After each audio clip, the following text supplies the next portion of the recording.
কারো কাছে, পৃথিবীর কোন সৃষ্টির কাছে যাররা পরিমাণ কিচ্ছু পাওয়ার আশা করবেন না। একটু আশা করবেন, আপনি কষ্ট পাবেন।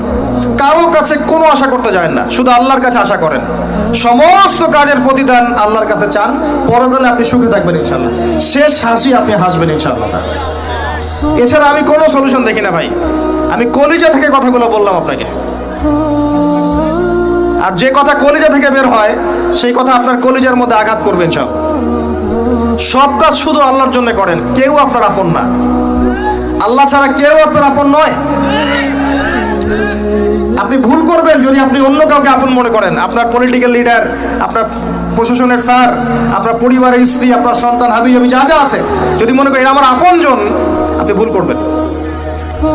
সবাই সবার স্বার্থ চেনে, সবাই সবার স্বার্থ চেনে। শুধু আল্লাহ আপনাকে নিঃস্বার্থভাবে